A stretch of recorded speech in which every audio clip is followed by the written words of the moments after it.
Welcome back to more 2d6 Dungeon. I've just recorded the previous episode a few minutes ago, and really I just wanted to keep playing, but then I thought I'll first draw in all of the rooms, make the map look a bit nicer again, because in the moment I always just want to continue playing, but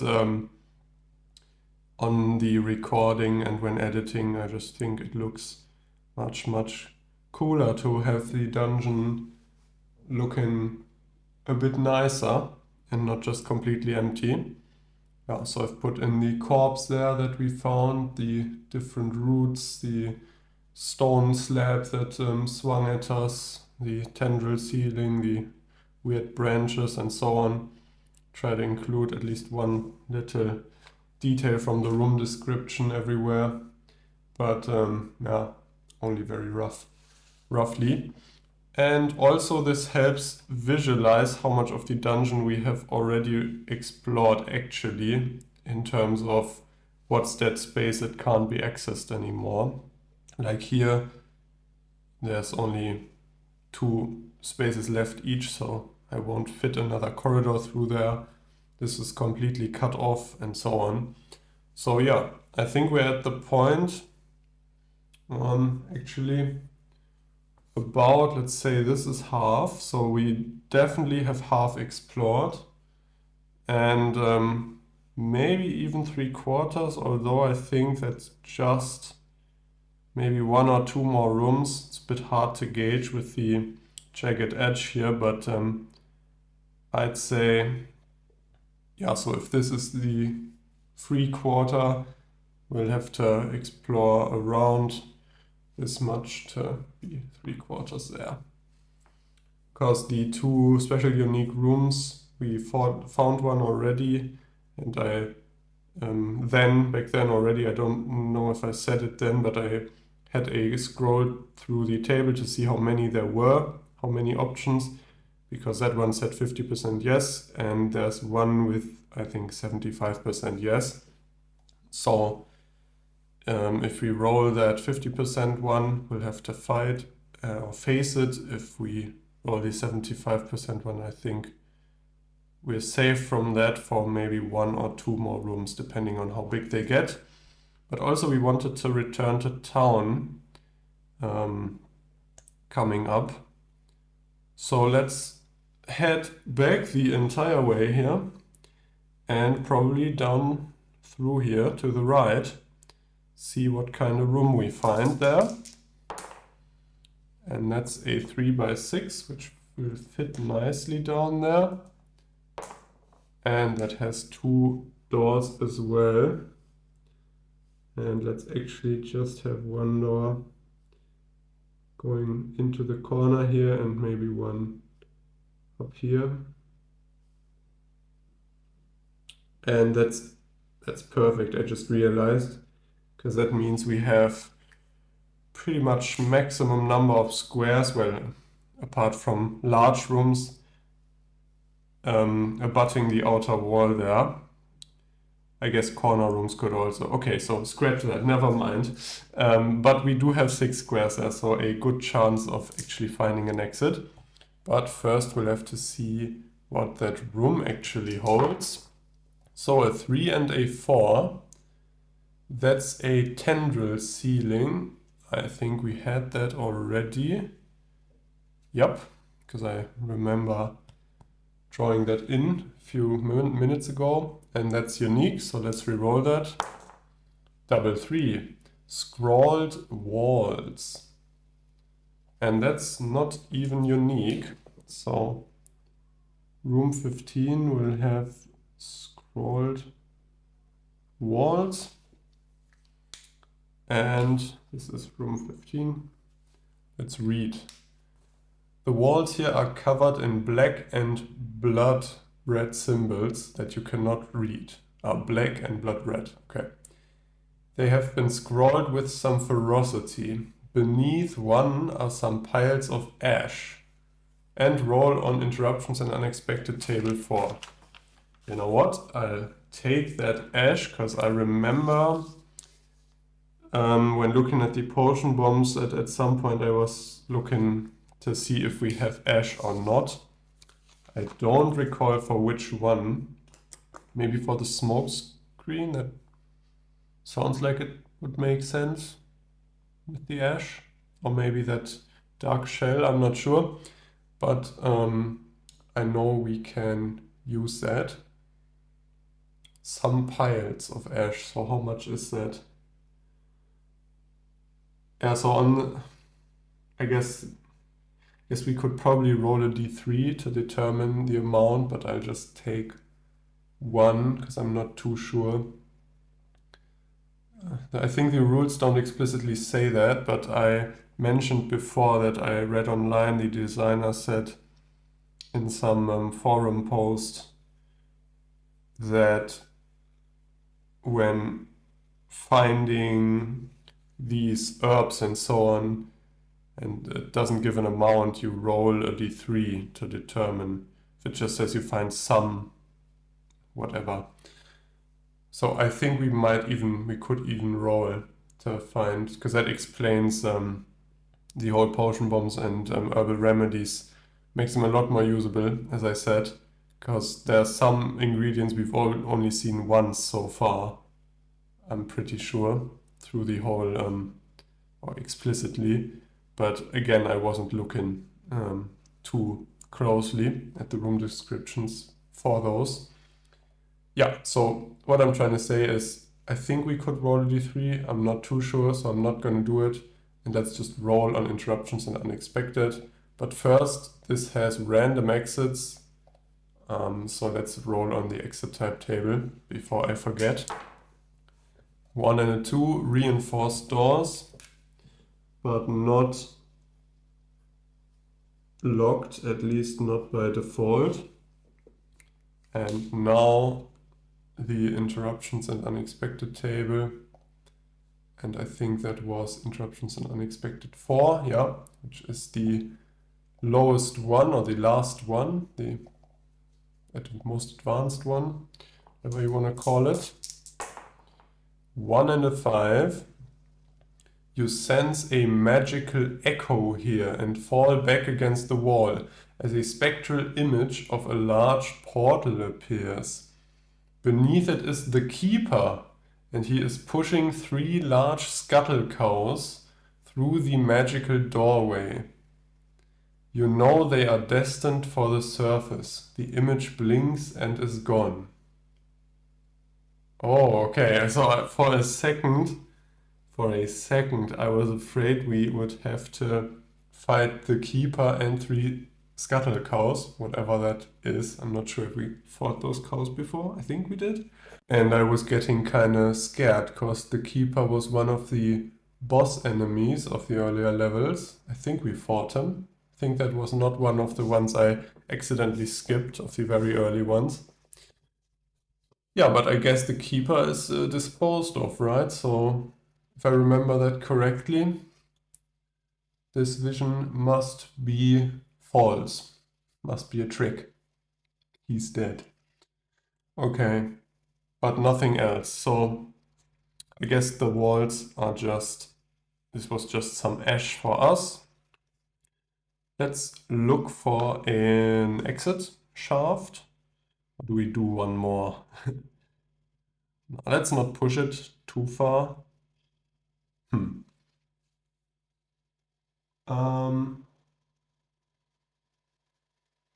No, let's go back to town and just to heal up, because we are sort of running the risk of finding those unique rooms.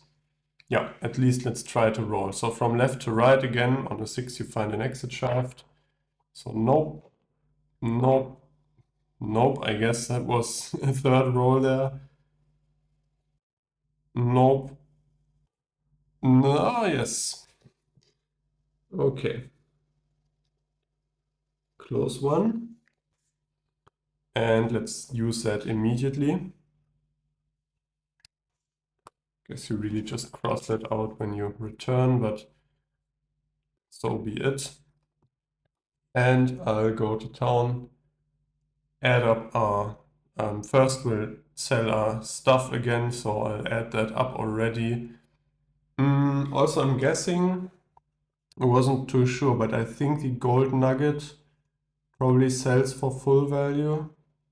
I guess that's not a gem, is it?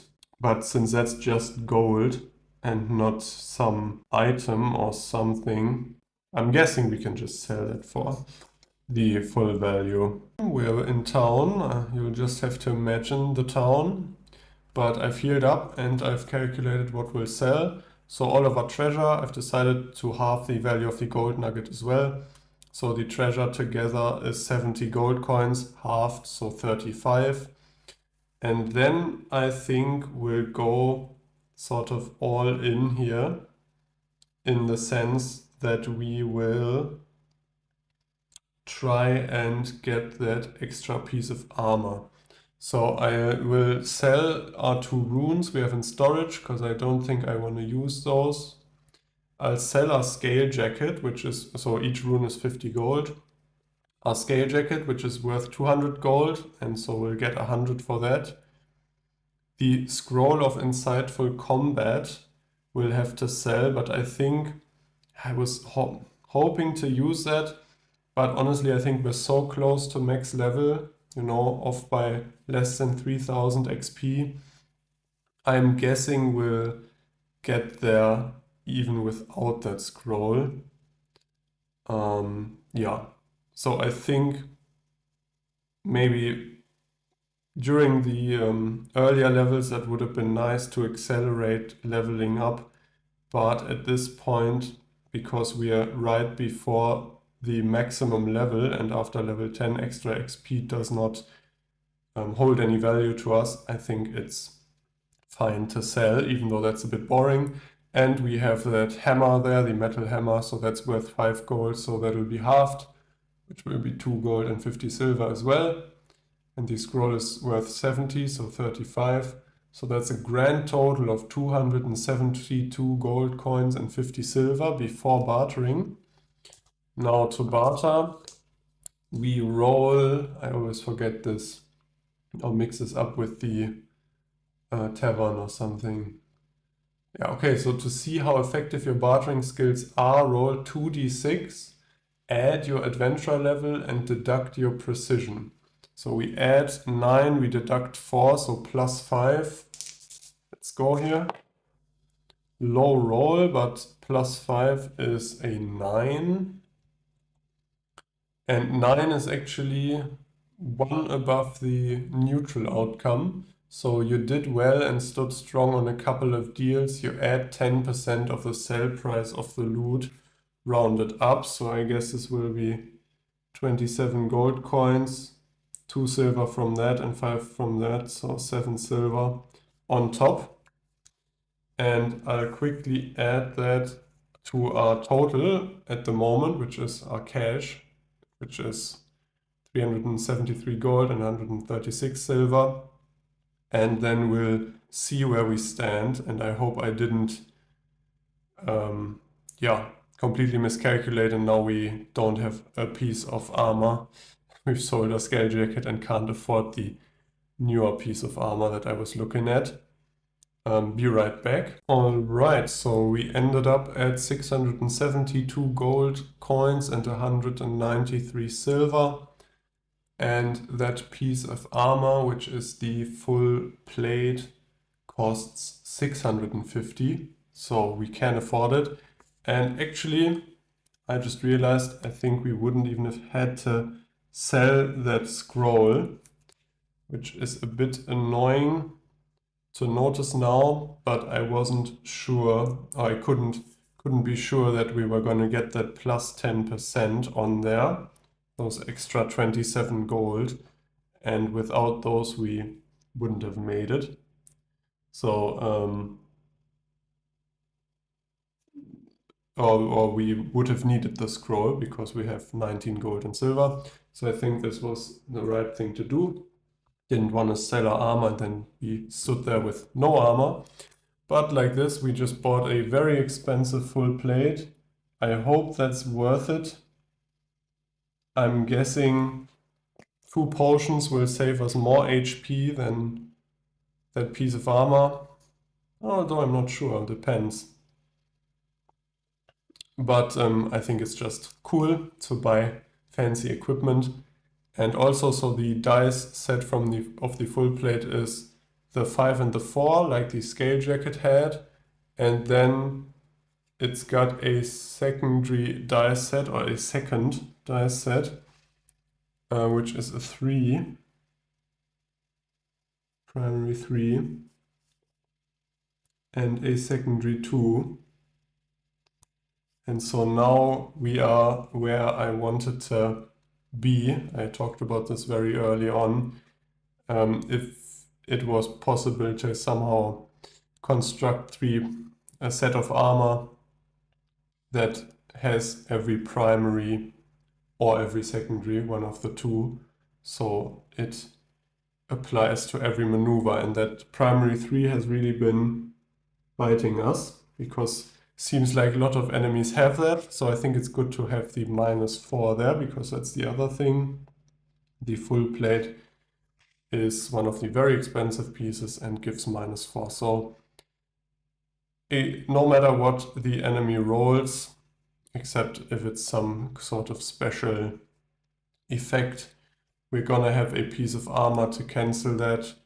And especially those attacks with primary 3s that seem to be so common, we can now cancel at a -4 damage.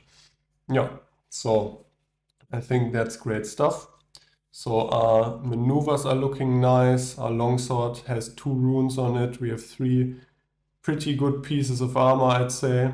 I don't think I want to improve any further, or can really improve any further, because we are already... I guess you could... although no, that would lose the... I was thinking if it would make sense to try and get the other very expensive one, if we can even do it, but I don't think so, because that has primary 3 as well here. I think this is a nice set. And we have our 2 scrolls, we have our potions, and we still now have 22 gold left and 193 silver. So we can see if we want to buy anything else.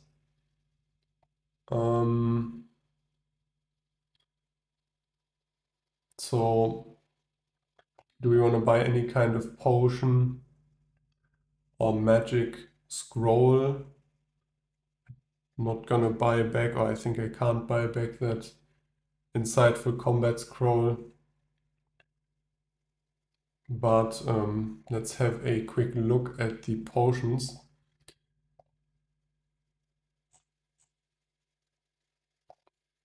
So there we could buy, what's that? So that's 41 gold coins if you convert the silver.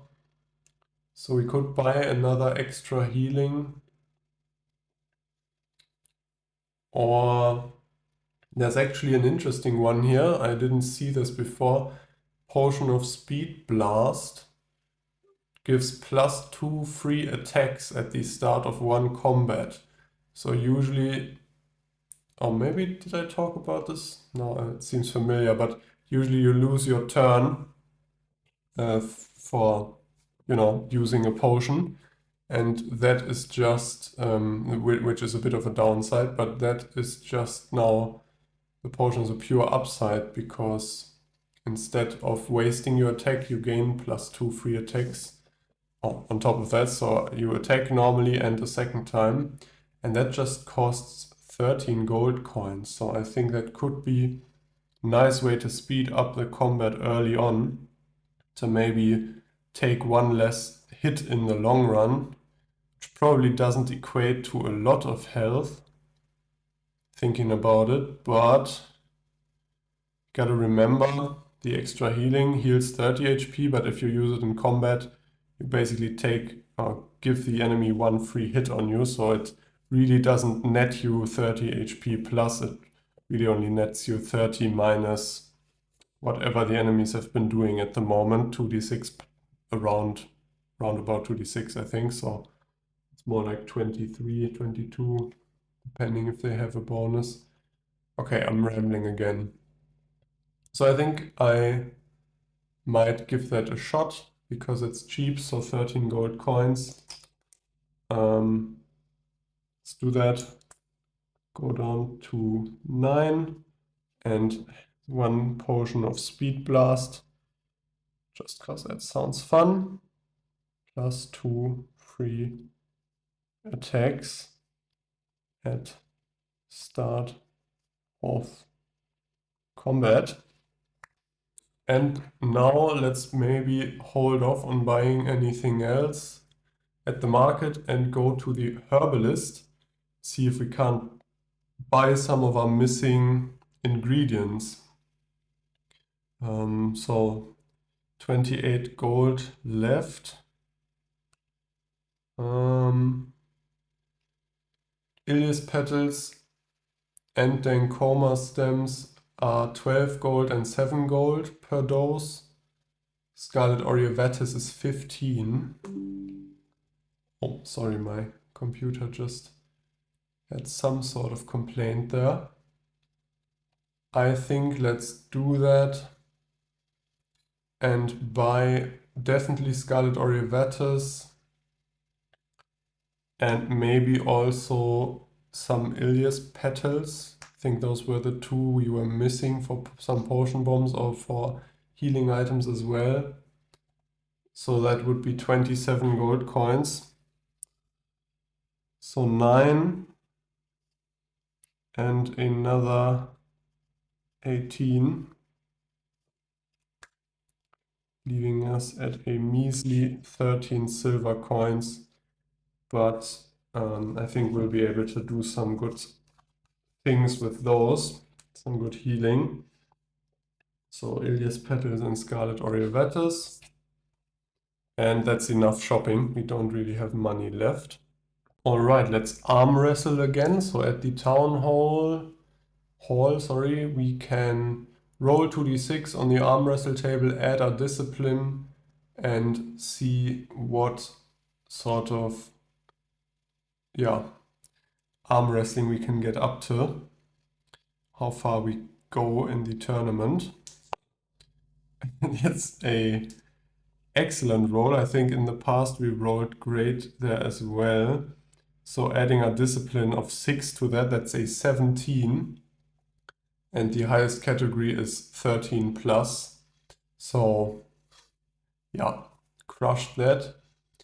I have now read this out twice at this point, I think, but basically we are victorious in the tournament.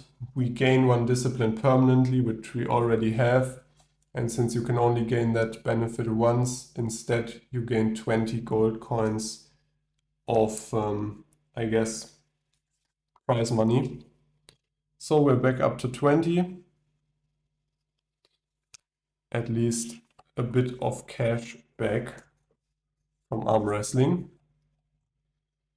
And not bad. So if you get your, yeah, I think I didn't even do this every time. And if you think your discipline is high enough, you can start trying to get extra HP or even gold there every time.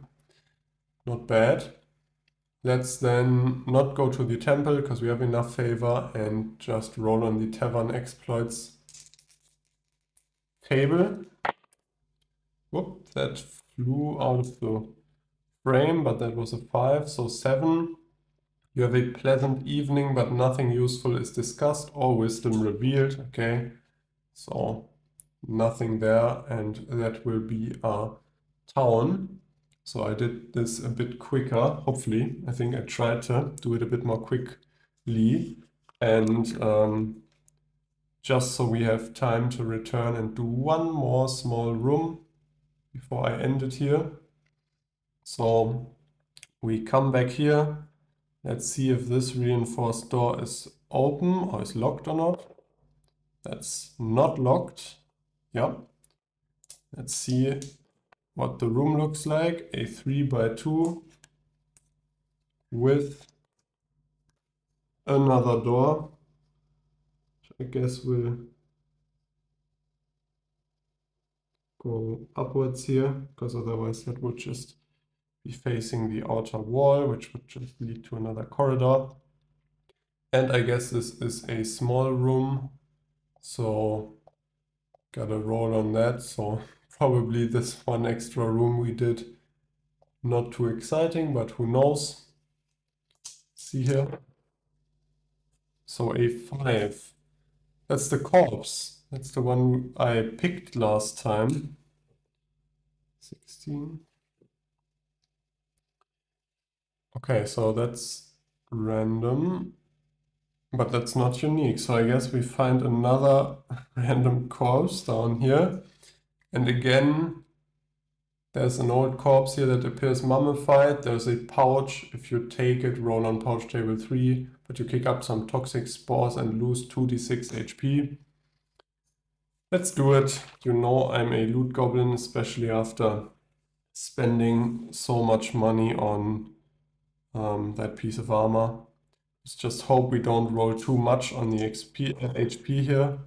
Exactly average. Okay, I'll take it. So down to 83.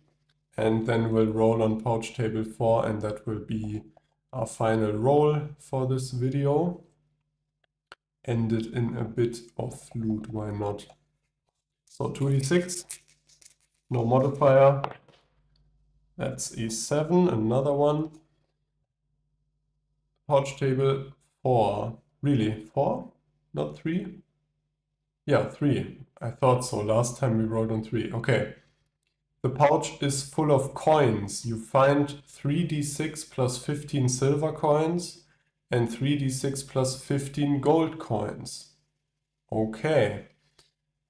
So we just spent all of our money, so I like this. So first of all, the silver. 10 plus 15 is 25 silver. We're back up to 38. And now the gold. Much more important. Roll 13, not bad. And plus 15 as well. Yep. So 28 gold, putting us back at 48 gold. Not bad. So we're rebuilding to maybe be able to buy some more supplies down on level 10. Yeah, I hope that was not stupid to go all in on that armor, but I really wanted that because it just seems cool. And I've been so annoyed not to have a primary 3 in a lot of the past fights. Especially because even if one of the maneuvers is countered by our armor, if the enemy has only one maneuver with the primary 3 and has enough shift, or later in the fight, the bonus shift, usually we then have to pick, if it has the choice, have to pick the worst one that our armor does not protect against. So actually missing one of the numbers might seem like in 5 out of 6 cases you're protected, but it really isn't, feels like. Because as soon as the enemy has that number that you're missing, that primary die, it'll be doing that attack much more often if it has the choice. Yeah, so I think this is nice because now we'll be taking at least 3 less damage or even 4 less on every attack. Okay, so with that I'll end it here, and I hope you had fun. I certainly did. We've come not very far in the dungeon here, but far with respect to our equipment. And next time we'll see if we can't finish this level. I think it's getting kind of full. Okay, see you then. Bye bye.